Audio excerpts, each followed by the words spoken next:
नमस्कार दोस्तों, स्वागत है आपका हमारे YouTube channel India first 24x7 में। आज हम आपको रूबरू कराने वाले हैं देश की उन 4 बड़ी खबरों से जो हाल ही में घटित हुई, जिनमें हम जानेंगे कि कैसा रहा पीएम मोदी का बाइडेन के यहाँ प्राइवेट डिनर, आखिर कैसे सुहागिनें बनी विधवा और मरे लोग भी हुए जिंदा, ऐसा क्या हुआ कि भारतीय कोच ने पाकिस्तानी खिलाड़ी से छीन ली फुटबॉल, और जानेंगे कि अमेरिका के लिए इतना अहम कैसे बना भारत। इन सभी खबरों को जानने के लिए बने रहिए वीडियो के अंत तक। और अगर आप इस चैनल पर पहली बार आए हैं तो चैनल को बिना सब्सक्राइब किए मत जाइएगा, क्योंकि इस चैनल पर देश से जुड़ी बड़ी खबरें और मोटिवेशन के साथ ज्ञानवर्धक वीडियोस यूं ही मिलती रहती हैं। तो चलिए शुरू करते हैं। प्रधानमंत्री नरेंद्र मोदी अमेरिका दौरे पर हैं। पहुंचने के दूसरे दिन बाद रात करीब 9 बजे अमेरिकी समय के मुताबिक वे प्राइवेट डिनर के लिए व्हाइट हाउस पहुंचे। यहां राष्ट्रपति बाइडेन और फर्स्ट लेडी ने उनका स्वागत किया। डिनर में भारत ने national security adviser Ajit Doval और अमेरिका के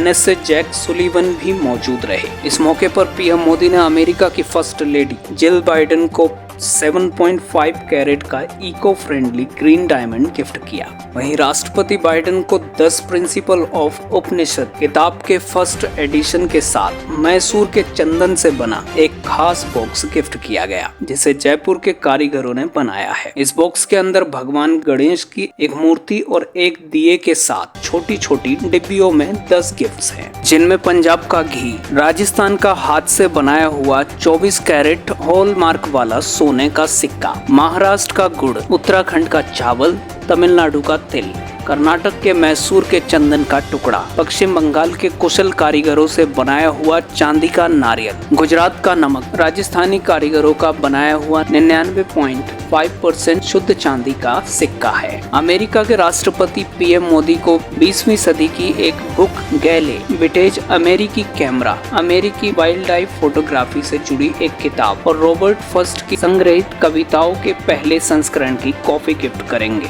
यहाँ national science foundation PM Modi ने संबोधन में 4 बड़ी बातें कही। हमारी वर्तमान और आने वाली पीढ़ियों के लिए एक बेहतर भविष्य सुनिश्चित करना हम सभी का दायित्व है।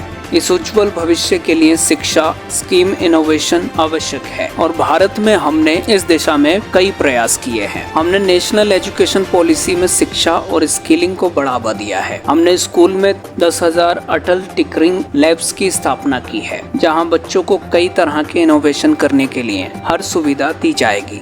वहीं हमने नेशनल एजुकेशन पॉलिसी में शिक्षा और स्किलिंग को बढ़ावा दिया है। हमारा लक्ष्य तकनीकी दशक टेक एड बनाने का है। आज भारत अमेरिका को ग्रोथ की गति बनाए रखने के लिए एक पाइपलाइन ऑफ टैलेंट की भी जरूरत है। जहां एक और अमेरिका के पास उच्च कोटि के शिक्षण संस्थान और तकनीक है, तो वहीं भारत के पास विश्व की सबसे बड़ी युवा फैक्ट्री है। स्किल इंडिया मिशन के तहत हमने आर्टिफिशियल इंटेलिजेंस, ब्लॉकचेन, ड्रोन और अन्य क्षेत्र में अब तक 50 मिलियन लोगों को स्किल किया है। व्हाइट हाउस की माने तो ये मुलाकात दोनों देशों के बीच अगले 10 से 15 सालों की पार्टनरशिप को परिभाषित करने जा रही है।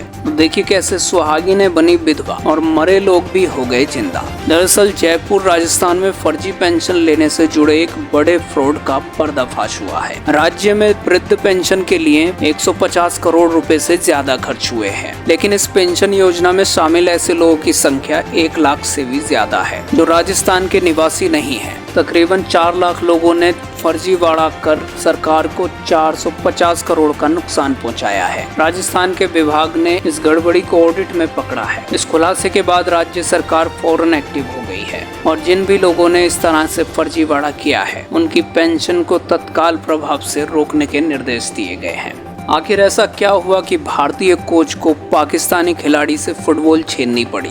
SAFF चैंपियनशिप में भारत पाकिस्तान के मैच में देर रात झड़प हो गई। पाकिस्तानी टीम के खिलाड़ी भारतीय टीम के हेड कोच और मैनेजर इगोर स्टीमाक से लड़ने पहुंच गए। हालात को मैच के रेफरी और भारतीय खिलाड़ियों ने बीच में आकर संभाला। इस दौरान खेल करीब 4 मिनट तक रुका रहा। स्टीमाक को फील्ड से दूर ले जाया गया।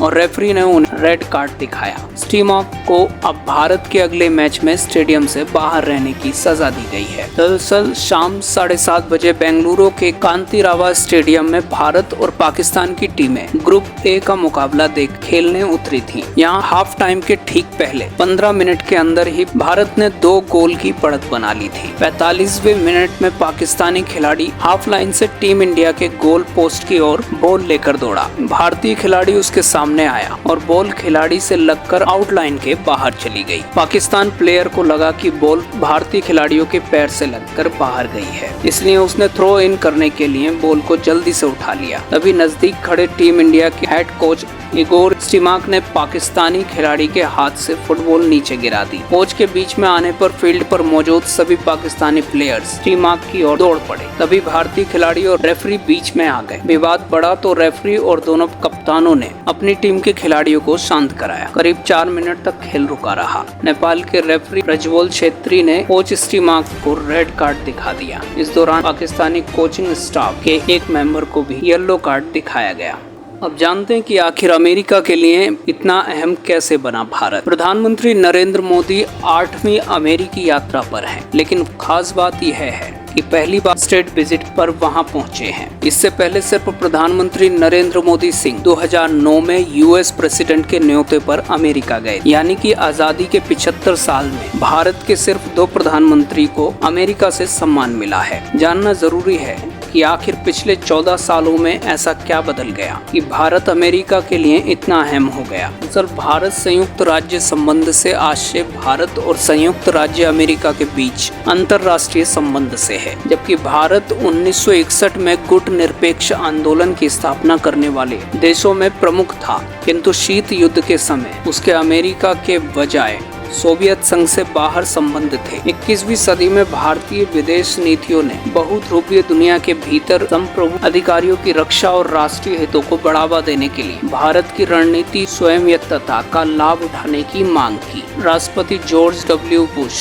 और बराक ओबामा के प्रशासन के दौरान संयुक्त राज्य अमेरिका ने भारत के मूल राष्ट्रीय हितों के अनुकूल होने का प्रदर्शन किया और चिंताओं को स्वीकार किया। द्विपक्षीय व्यापार और निवेश में वृद्धि, वैश्विक सुरक्षा मामलों पर सहयोग, वैश्विक शासन के मामलों पर निर्णय लेने में भारत को शामिल करना, व्यापार और निवेश मंचों में उन्नत प्रतिनिधित्व, बहुपक्षीय निर्यात नियंत्रण व्यवस्थाओं में प्रवेश और परमाणु आपूर्तिकर्ता समूह में प्रवेश के लिए समर्थन और प्रौद्योगिकी साझाकरण व्यवस्था के मध्य से संयुक्त निर्माण मील के पत्थर बन गए हैं और गति और प्रगति का एक उपाय अमेरिका को करीब लाने के मार्ग पर भारत संबंध है। 2016 में भारत और संयुक्त राज्य अमेरिका ने logistics exchange memorandum of agreement पर हस्ताक्षर किए और भारत को संयुक्त राज्य का एक प्रमुख रक्षा भागीदारी घोषित किया गया। 2020 में भारत ने चल रहे कोरोना वायरस महामारी के खिलाफ लड़ाई के बीच हाइड्रोक्सीक्लोरोक्विन नामक एक औषधि दवा पर एक निर्यात प्रतिबंध को समाप्त करने के लिए अपना समझौता प्रदान किया, जब ट्रंप ने भारत के खिलाफ जवाबी कार्रवाई की धमकी दी अगर उसके निर्यात प्रतिबंध को समाप्त करने का पालन नहीं किया। हाइड्रोक्सीक्लोरोक्विन पर कोविड-19 टीकों के उत्पादन में तेजी लाने के लिए आवश्यक कच्चे माल के निर्यात पर प्रतिबंध हटाने के लिए सीरम इंस्टीट्यूट ऑफ इंडिया के CEO आधार पूनावाला द्वारा एक याचिका को खारिज करने के बाद बिडेन प्रशासन के शुरुआती चरणों में संबंध कुछ समय के लिए हिल गए थे। तो आज के लिए बस इतना ही। मिलते हैं किसी और ऐसी ही जानकारी के साथ। तब तक के लिए आप देखते रहिए इंडिया फर्स्ट 24/7। जय हिंद।